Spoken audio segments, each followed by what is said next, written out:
Foi uma rebelião sangrenta. Milhares foram mortos, florestas incendiadas. Foi um inferno na terra.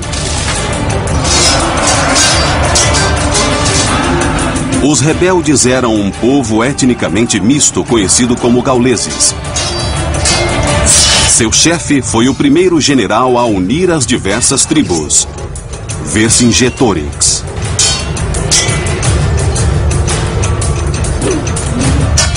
Seu oponente foi um dos generais mais famosos e cruéis da história antiga, Júlio César.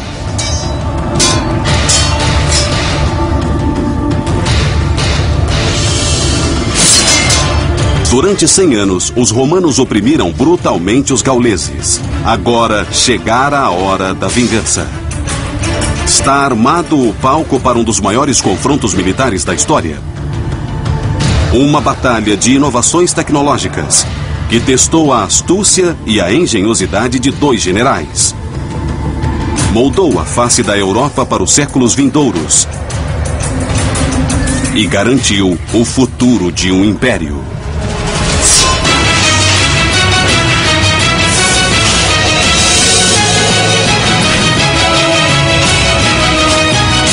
Batalhas antes de Cristo, o grande cerco de César. Ano 52 antes de Cristo. Há 6 anos, Júlio César comandava uma guerra brutal. Seu objetivo era conquistar a Gália e transformá-la em uma província romana.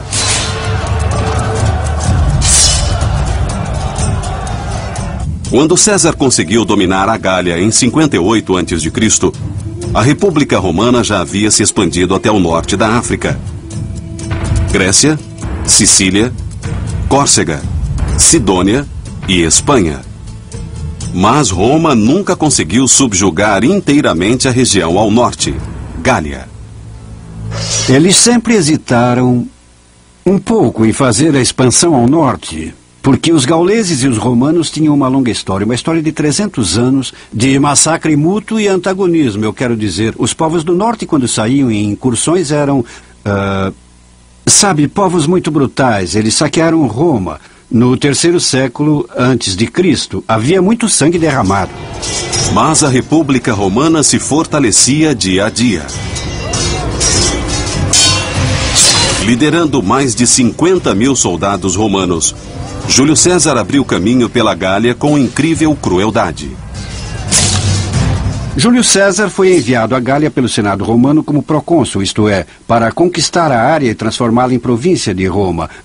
O mais interessante sobre esse grande general é que ele nunca fora militar e não tinha experiência alguma em combate, nem em comando também. Assim, por que o consideramos um grande general é uma boa pergunta a fazer. E a resposta é que ele foi o primeiro general romano a deixar suas memórias e um relato detalhado de todas as suas campanhas, que, é claro, indicam sua grandeza e nada mais. Os escritos de César sobre os 6 anos da guerra contra a Gália dariam 7 livros. Ele se considerava um gênio militar, mas seus êxitos podiam ser explicados pela qualidade de seu exército.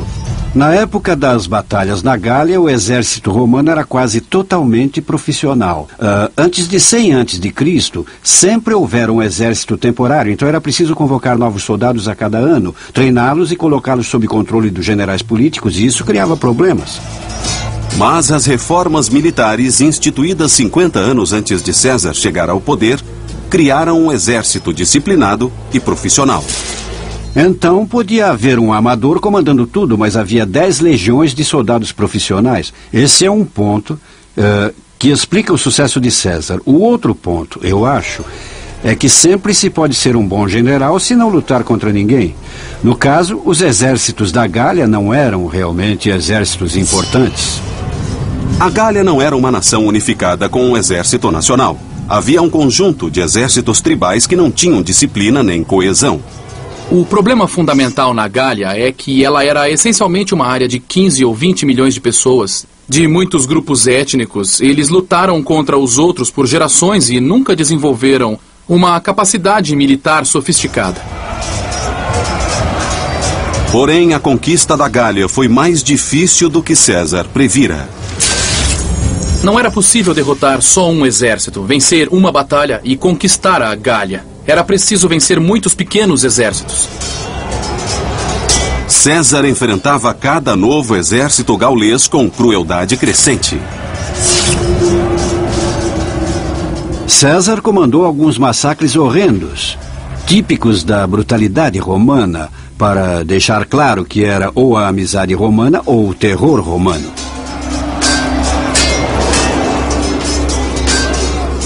César comandava um reino de terror. Ele destruiu aldeias inteiras, matou todos nelas. E depois foi para a próxima, absolutamente brutal. Inevitavelmente, em um período de 6 anos, o que aconteceu foi basicamente que o controle romano na Gália foi bem estabelecido. Mas, por baixo da superfície, havia um espírito fervente de ódio pelos romanos e um espírito de revolta, só esperando por um líder que o dirigisse. Surge Vercingetorix, um carismático general gaulês. Como César, ele também tinha uma missão: unir as centenas de tribos de sua terra contra César.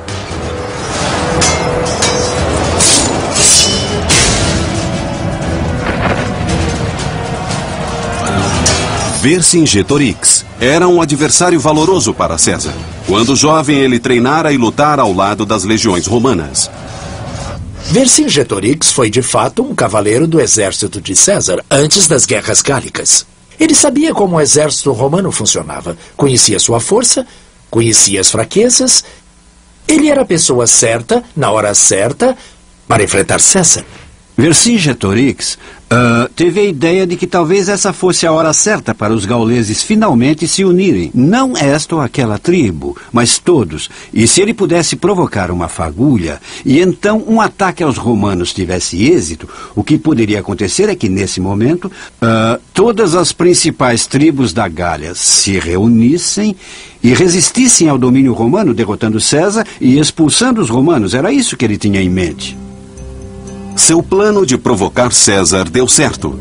Vercingetorix foi com mais de 70 mil soldados até a cidade romana de Orleans e deu a César um pouco de seu próprio remédio. Ele caiu sobre a cidade como um leão sobre um coelho. Queimou a cidade, massacrou e matou todas as pessoas. Os gauleses mataram mais de 5 mil homens, mulheres e crianças. Vercingetorix mandou uma mensagem clara a César. Os gauleses não tolerariam mais a brutalidade do general romano.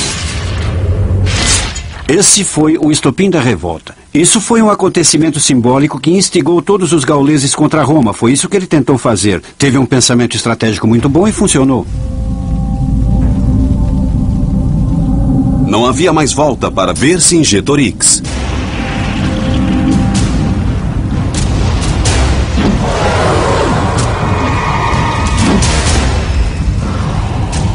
A revolução tinha começado. E ele e César estavam em curso de colisão. Mas Vercingetorix estava em vantagem.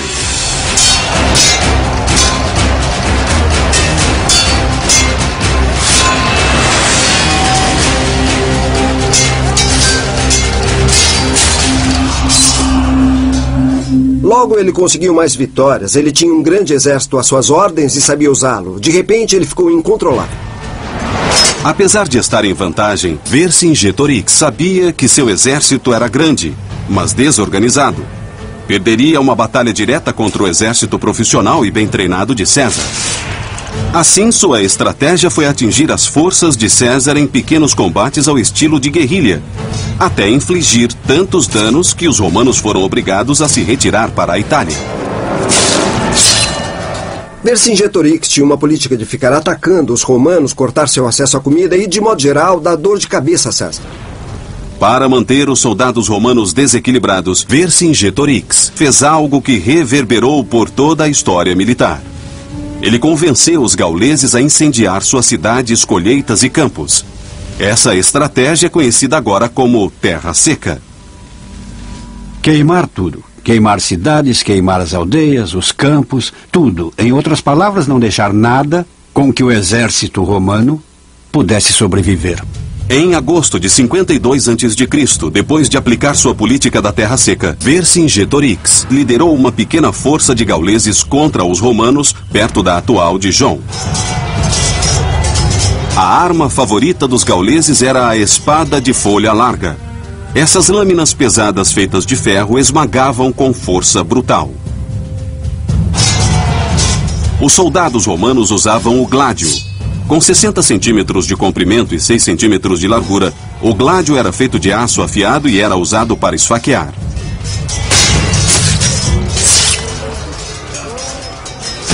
Depois de lutar por várias horas em Dijon, Vercingetorix, no verdadeiro estilo bater e correr, recuou e retirou suas forças. A estratégia dos gauleses parecia bem-sucedida. Depois de Dijon, César se dirigiu para a fronteira italiana. Vercingetorix perseguiu-o, tentando impedir que César chegasse a Roma e conseguisse reforços. Ele levou seu exército ao sul para bloquear a meta de César, ir para a Itália, mas ele chegou tarde e César já estava ao sul dali quando ele chegou. Assim, ele estava atrás de César e não na frente dele. Ele tentou passar ao ataque e os romanos se viraram. Houve uma escaramuça, uma briga e os romanos se livraram. Nesse ponto, o que Vercingetorix fez foi dizer: está ficando difícil alimentar o exército aqui. Vou me retirar para a minha principal base de suprimentos. E se der certo, vamos parar um pouco. César irá para o sul e terminaremos isto no próximo ano. Esse foi um erro enorme. Calculando que César iria se retirar para Roma, Vercingetorix começou a levar o seu exército de volta a Alésia, uma cidade-fortaleza no alto de uma colina. Mas César não foi para Roma. Ele foi atrás de Vercingetorix. O que César fez, em vez de ir para a Itália, foi dar meia volta, matar os homens da retaguarda e perseguir os gauleses até a Alésia. Quando César atacou a retaguarda gaulesa, Vercingetorix e o resto dos gauleses fugiram para a pequena cidade murada de Alésia. Dias depois, os 50.000 homens de César cercaram a cidade. Isto é, os reforços não paravam de chegar. Um total de 10 legiões romanas de repente cercaram Vercingetorix. Ele deve ter pensado consigo mesmo: por que é que eu fui me enfiar aqui? Vercingetorix tivera sucesso na guerrilha contra César, mas estava cercado. E a pequena vantagem dos gauleses desaparecera completamente. Esse era o tipo de batalha de César, e ele iria realizar uma das operações de cerco mais fantásticas que o mundo antigo presenciou.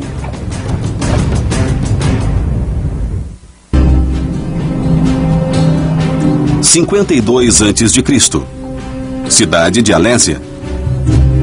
O comandante romano Júlio César e mais de 50.000 soldados romanos cercaram 70.000 gauleses e o líder revolucionário Vercingetorix dentro da cidade. Alésia era importante porque era a última fonte de resistência. Era o último ponto militar que impedia o controle de Gália pelos romanos. Alésia é a cidade moderna de Alix-en-Rennes, localizada na França.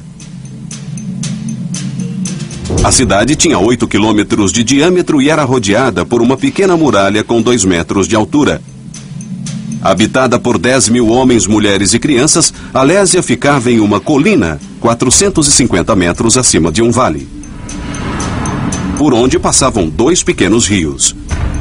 Um círculo de colinas rodeava a cidade.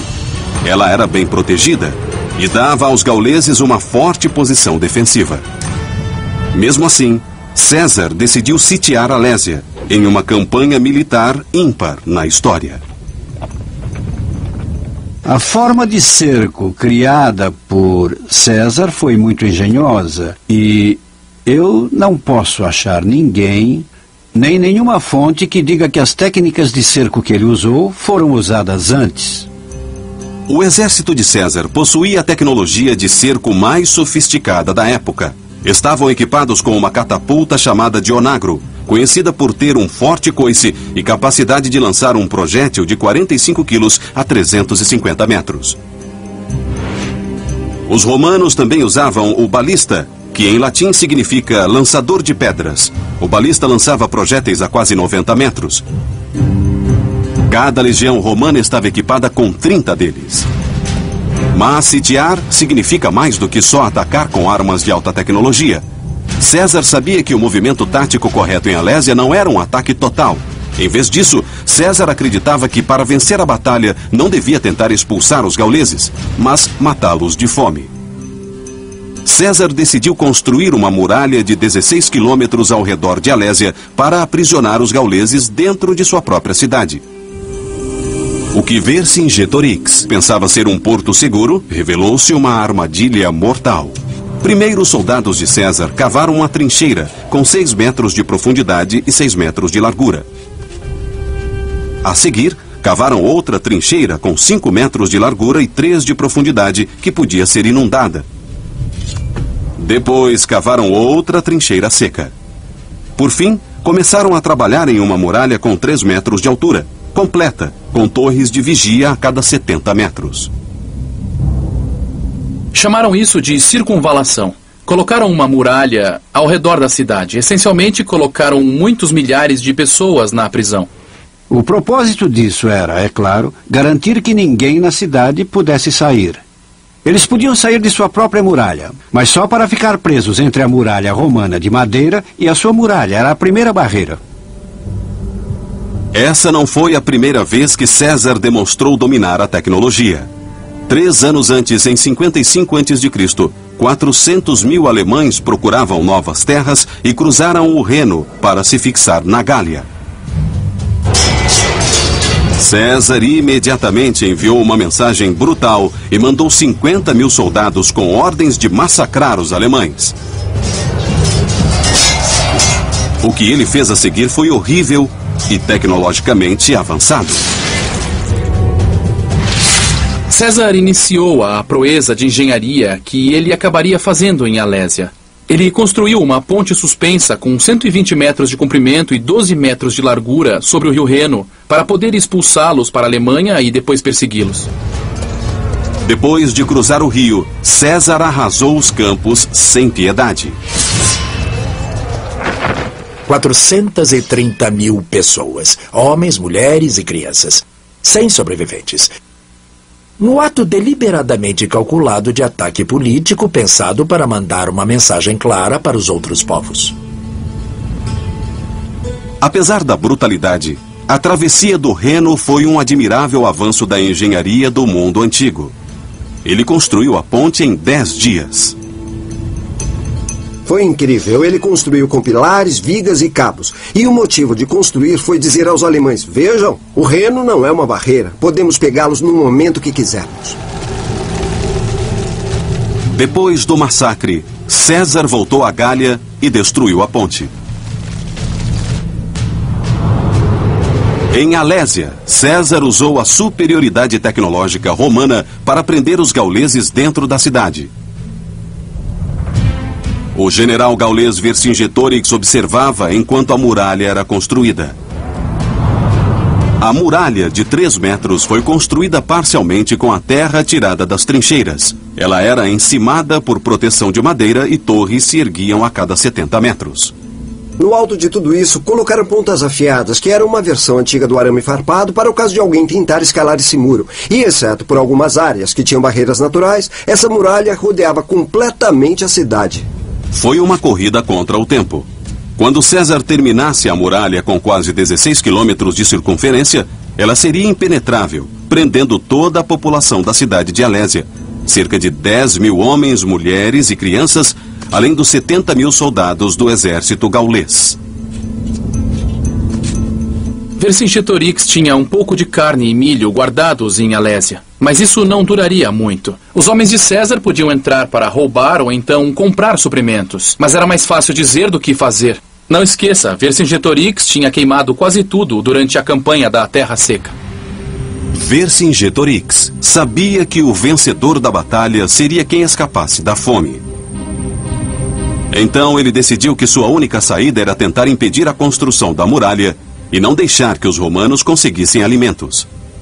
Se ele superasse César na cidade, Mais cedo ou mais tarde, o exército romano teria muita dificuldade para obter suprimentos e também iriam passar fome.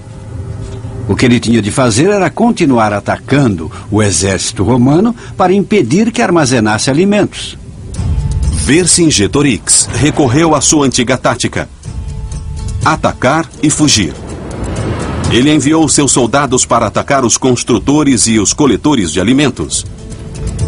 Vercingetorix venceu algumas vezes, mas finalmente César lançou um contra-ataque. Não sabemos exatamente quantos cavaleiros César tinha, mas eu imagino que uns 5 ou 6 mil cavaleiros romanos e uns 3 ou 4 mil cavaleiros mercenários. E rompeu uma batalha entre a muralha de César e Alésia. A cavalaria romana estava em vantagem e os gauleses retrocederam. Mas Vercingetorix ordenou que os portões de Alésia fossem fechados para proteger os gauleses da cidade. Perdas gaulesas bastante pesadas, homens sem seus cavalos tentando basicamente abrir um caminho para a cidade. Vercingetorix havia condenado seus homens à morte.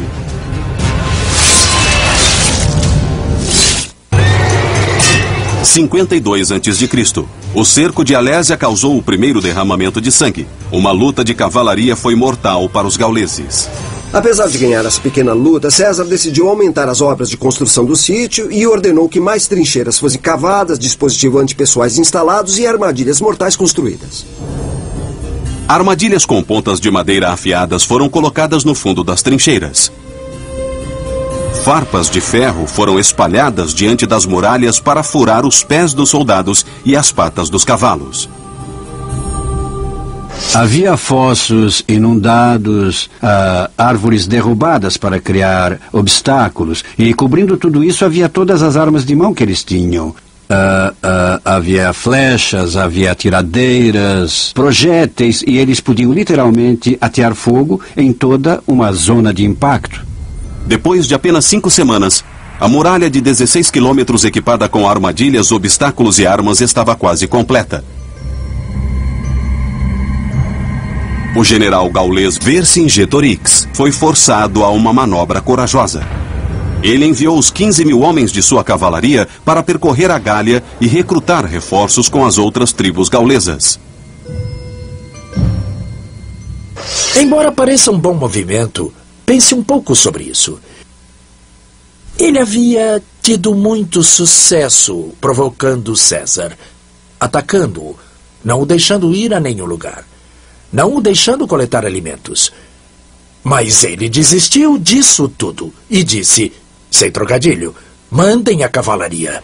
Vercingetorix mudou seu método tático e deixou que os romanos, em essência, construíssem as obras de sítio e alimentassem o exército. A decisão de pedir ajuda em vez de continuar a perturbar os soldados romanos foi uma decisão militar crucial. Se a cavalaria fosse atacada ou se as outras tribos não respondessem, o exército de Vercingetorix estaria condenado. Bom, sem a cavalaria para ser enviada para atacar o exército romano, eles podiam construir as obras de sítio rapidamente, o que fizeram. O mais importante ainda é que agora podiam coletar alimentos. E isso César entendeu claramente. O que ele fez? Ele ordenou que seus subordinados coletassem um suprimento de grãos para 30 dias. Mas César sabia que se a cavalaria gaulesa voltasse com reforços, os romanos poderiam ser derrotados. Para se defender, César decidiu construir outra muralha, a cerca de 360 metros da primeira. A primeira muralha de César mantinha Vercingetorix dentro. A segunda manteria os reforços fora. Mas também continha 50 mil soldados romanos que tinham de acampar entre as duas muralhas. Fora dessa muralha de circunvalação, ele construiu uma segunda muralha de contravalação, que em latim é contrária. E essa muralha tinha 32 quilômetros. Assim, havia uma muralha dentro de uma muralha e uma cidade no meio, como se fosse, olhando de cima, como um bolo em camadas. Sem a cavalaria para perturbá-los, os romanos não tiveram dificuldade na construção da segunda muralha. Ela não tem vazios, exceto por uma pequena seção na base do Monte Ria, perto do local em que 2 rios cortam o vale. Com a construção chegando ao final, todos começaram a perceber que a arma que iria vencer ou perder a guerra era a comida. César sabia que assim que o resto dos gauleses chegassem, ele não poderia mandar seus homens coletarem alimentos. Enquanto isso, dentro da cidade, Vercingetorix controlava pessoalmente as rações de carne e milho. Depois de 7 semanas de cerco, os suprimentos na cidade estavam baixos e eles subsistiam com os alimentos armazenados antes do cerco. A água para os 100.000 homens, mulheres e crianças vinha dos pequenos rios e de poços. Existe uma história em que um dos homens da tribo de Vercingetorix disse para ele: "Nós vamos comer os soldados e os aldeões mortos. Podemos viver um bom tempo desse modo." Esse não teria sido o primeiro exemplo de canibalismo e nem o último. Pense no Donnerparty na história americana. Os livros de história antiga sempre chamaram os gauleses de bárbaros. Mas, obviamente, tinham alguma humanidade. Vercingetorix não permitiu isso. Vercingetorix sabia que havia muitas bocas famintas a alimentar. Ele criou um plano na esperança de salvar algumas mulheres e crianças.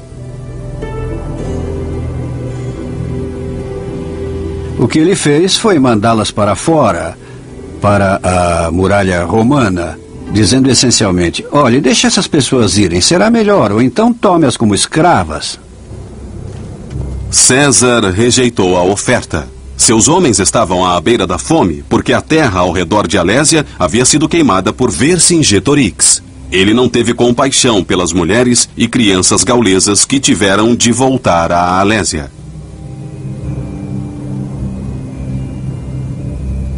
Mas Vercingetorix também não as queria de volta. Tendo se livrado dessa grande quantidade de pessoas que não tinha mais de alimentar, Vercingetorix, então, recusou-se a deixá-las entrar na cidade, e as mulheres e crianças, em grande quantidade, ficaram presas entre a muralha da cidade e a muralha romana, onde elas simplesmente morreram de fome. Cerca de 3.000 mulheres e crianças ficaram presas na terra de ninguém, peões na luta entre Vercingetorix e César. Todas essas pobres almas só enfraquecendo nesse tipo de limbo. Elas estavam literalmente presas no meio dessa luta. Ninguém as queria. Mas Vercingetorix foi o primeiro a ceder nessa luta de vontades. Finalmente, os portões de Alésia se abriram e as mulheres entraram. César venceu a batalha de vontades. Assim, o líder gaulês, Vercingetorix, não pôde transferir o seu problema para César. E César lembrou às pessoas com que tipo de homem elas estavam lidando. O destino dos gauleses parecia sombrio. Mas 3 dias depois, o exército gaulês com 60.000 homens surgiu no horizonte.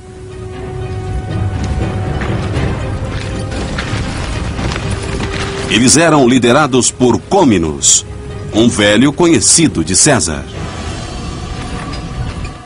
Comminus tinha sido aliado de César no começo das guerras gálicas. Vercingetorix também havia lutado com César. Então era mesmo uma traição que César tivesse de enfrentar esses homens. Comminus não perdeu tempo para mostrar a César que ele havia chegado. Pela primeira vez no cerco de Alésia, César parece estar com problemas. 60.000 soldados gauleses liderados por Comminus chegaram para a batalha. Eles foram ajudar Vercingetorix, que estava preso na cidade com milhares de civis e soldados. Comminus imediatamente partiu para a ofensiva. Ele levou a infantaria para a muralha e atacou os poucos soldados romanos que estavam do lado de fora. Os gauleses eram incrivelmente organizados para um monte de tribos que nem se conheciam pouco tempo antes. Eles tinham infantaria misturada à cavalaria e cobriam tudo com arqueiros e fundistas. César teve de enviar 5.000 cavaleiros para defender a muralha. Mas eles foram atingidos por uma nuvem de flechas. Quando parecia que as defesas romanas iam cair, César enviou reforços. O momento foi perfeito e os novos soldados fizeram os gauleses retroceder. Apesar da incrível diferença numérica, César empurrou os gauleses de volta até as montanhas, massacrando os arqueiros que tinham apoiado a cavalaria gaulesa. A luta durou até o pôr do sol. E os romanos saíram vitoriosos. O primeiro ataque gaulês terminou em desgraça. A batalha era quase deles. Eles tinham 4 vezes mais soldados e não conseguiram derrotar César. Isso não era um bom prenúncio. Mas Vercingetorix não ia desistir tão fácil. De algum modo, ele conseguiu se coordenar com Cômenos para lançar um ataque noturno contra as posições romanas. Sabemos pouco sobre como Cômenos e Vercingetorix conseguiam se comunicar um com o outro. Talvez tivessem espiões que se esgueirassem, mas na batalha, duvido que se comunicassem. Era puro caos.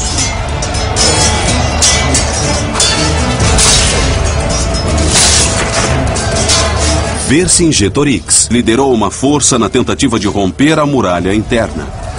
Cômenos e seus homens tentaram escalar a muralha externa.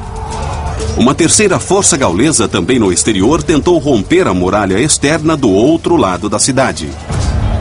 Os gauleses estavam aprendendo e tentavam diferentes táticas. Dessa vez, eles tinham a escuridão ao seu lado. Eles tinham escadas e ganchos para escalar as muralhas. Infelizmente para os gauleses, César ainda tinha uma boa vantagem. Do alto da torre de sítio, ele poderia ver facilmente o que os gauleses faziam. Com a posição superior, os homens de César repeliram os gauleses com facilidade. Eles estavam lançando flechas e também tinham um grande suprimento de pedras e varas afiadas. Eu não gostaria de alguém 3 metros acima de mim jogando pedras na minha cabeça. Eles tentavam encher os fossos e valas e ao mesmo tempo as pessoas jogavam objetos perigosos sobre eles. Entre as muralhas, Vercingetorix está sendo derrotado. Do outro lado da cidade, as obras de sítio de César estão funcionando. Os presentinhos que César deixou, os dispositivos antipessoais, funcionaram muito bem ali.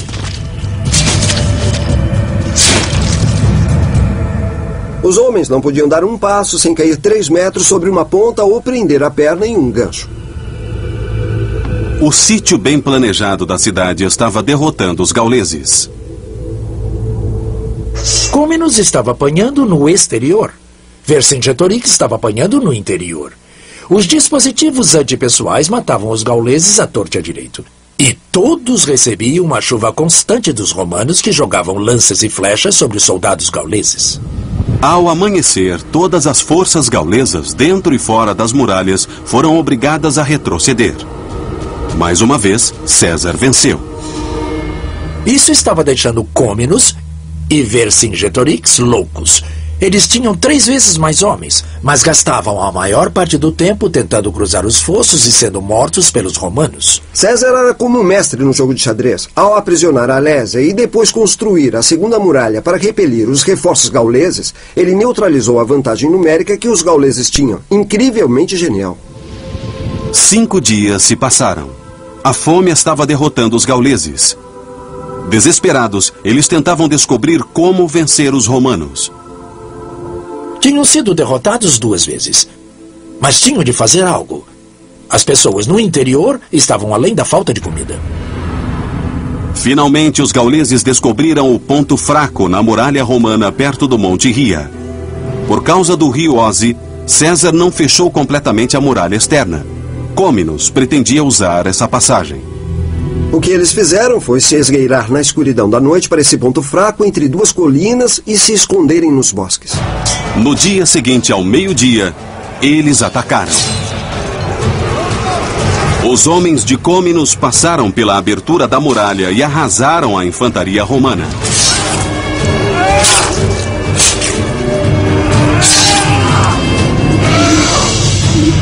Em outro local, uma segunda força gaulesa tenta romper a muralha. A segunda força gaulesa começou a vencer a muralha. Os romanos simplesmente estavam ficando sem objetos para jogar neles. Ao mesmo tempo, Vercingetorix atacou do interior.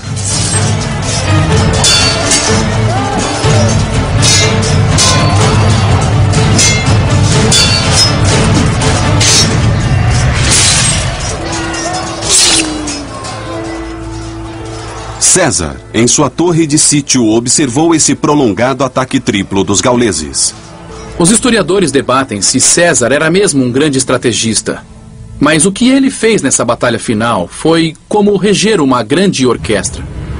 César decidiu mandar 3.600 homens para reforçar as defesas na brecha da muralha.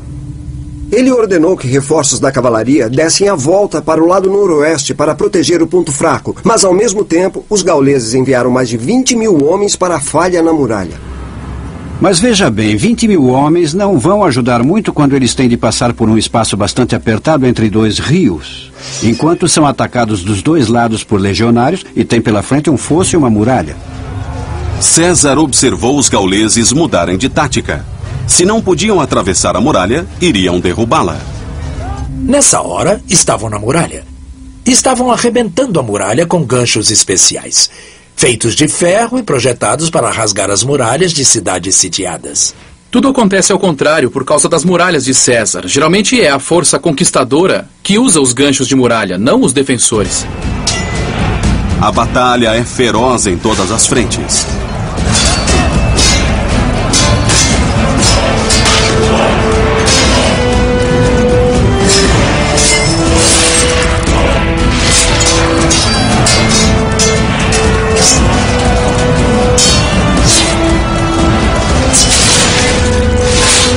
César finalmente toma a situação nas próprias mãos e lidera pessoalmente mais 2.400 homens.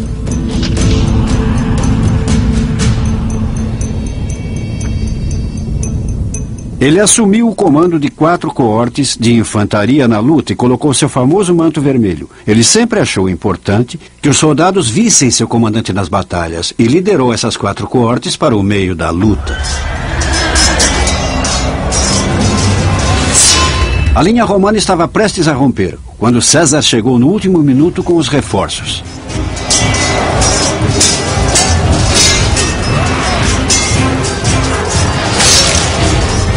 E ali estava ele atacando os gauleses com seu gládio, massacrando-os totalmente.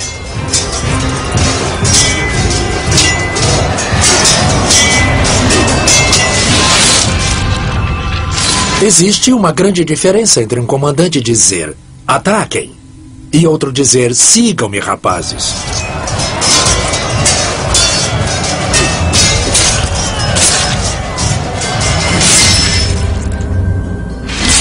Patton usava um manto vermelho só por causa de César. Depois de César chegar ali, os legionários romanos deixaram de lado todas as pedras, lanças e objetos que estavam jogando à distância e pegaram as espadas e só atacaram os gauleses.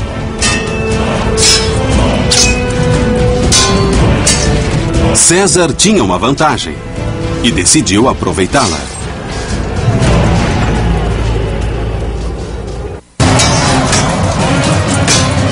Com mais de 2 meses do cerco de Alésia, Júlio César, usando seu famoso manto vermelho, liderava seus homens em batalha contra os gauleses.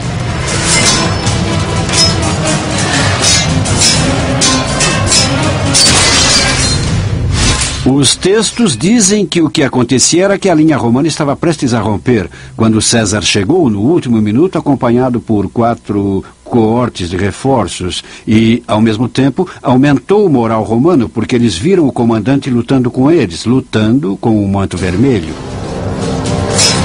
Ao anoitecer, César estava vencendo.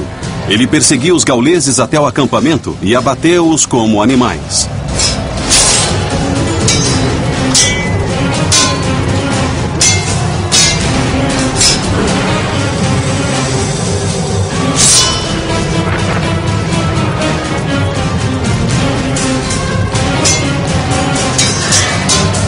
Apesar da derrota iminente, Vercingetorix continuou a lutar. Sua estratégia de unir as tribos gaulesas para lutar contra a opressão romana fracassara. Vercingetorix logo percebeu a derrota.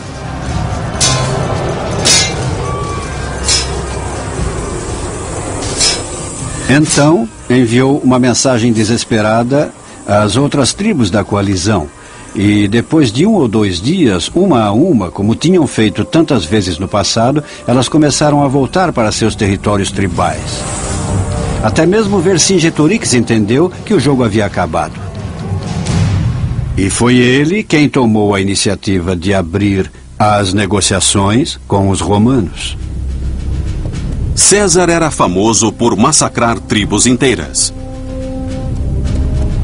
Mas, inesperadamente, depois dessa batalha, ele decidiu poupar os guerreiros gauleses. César foi muito tolerante.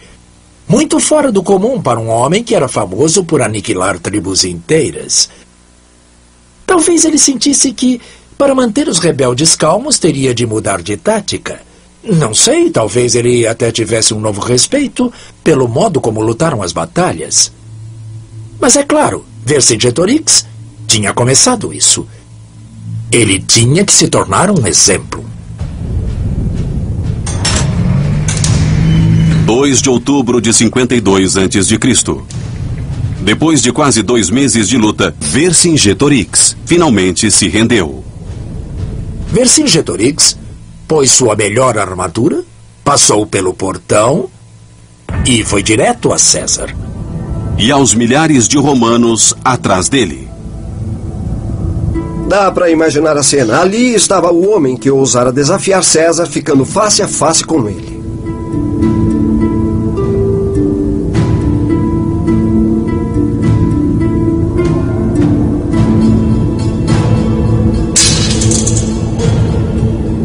Um guerreiro valente, mas que cometera um erro tático básico. Se ele tivesse planejado não enfrentar César diretamente, mas provocá-lo, cortar suas comunicações, cortar as linhas de suprimento, atacá-lo a cada volta. Ele fez isso algumas vezes em que poderia ter tentado vencer de uma vez, mas manteve a disciplina. De repente, ele mudou toda a sua ideia. Enviou os melhores lutadores para buscar ajuda. Uma ajuda que acabou não funcionando bem. É fascinante. Ele manteve a estratégia original bem até o momento em que estava vencendo, e aí, por algum motivo, mudou de estratégia. Isso lhe custou tudo. Embora muitos dos gauleses fossem libertados, Vercingetorix foi levado a Roma e executado. Bom, existe uma história para a qual não existe muita evidência de que em um dos triunfos de César ele tenha sido estrangulado. Em praça pública. O mais provável é que tenha sido só executado em uma masmorra romana. Os romanos não tinham nenhum problema com execuções públicas, mas neste caso eles queriam escapar daquilo a que chamavam o fogo gaulês, do homem que temiam que incendiasse os gauleses. César passou todo o inverno extinguindo as cinzas da rebelião. Roma não precisaria lutar contra a Gália pelos 400 anos seguintes. Pode-se comparar César a William Tecumseh Sherman, famoso pela Marcha pela Geórgia. Em 1867, ele recebeu o encargo de romper a resistência dos índios no oeste.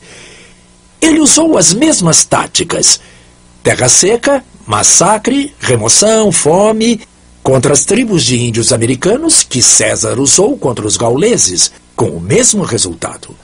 Ele venceu, e os índios americanos foram para as reservas. E aí se tornaram americanos. Alésia foi uma grande vitória pessoal para Júlio César, que naquele momento cercou e foi cercado. Mas o resultado dessa batalha foi mais do que material para os escritos de César. A Batalha de Alésia, a longo prazo, foi uma das coisas mais benéficas que aconteceram a toda a Europa, porque o que ela fez foi permitir a romanização completa de uma área enorme, do Reno até os Pirineus, o que hoje chamamos Europa Ocidental. Ela foi civilizada e organizada como uma província de Roma, e depois tornou-se, sob o Império, Roma, essencialmente Itália. E a própria Roma chegou a um ponto em que os gauleses nem pensavam em si mesmos como outra coisa que não romanos. Alguns dizem que a campanha de César foi realmente um reino de terror. Mas em Alésia, ele usou táticas brilhantes para derrotar um grande exército gaulês que o atacava de 2 direções. O resultado foi que César não só destruiu os gauleses, ele uniu a terra que se tornaria uma parte importante da Europa Ocidental.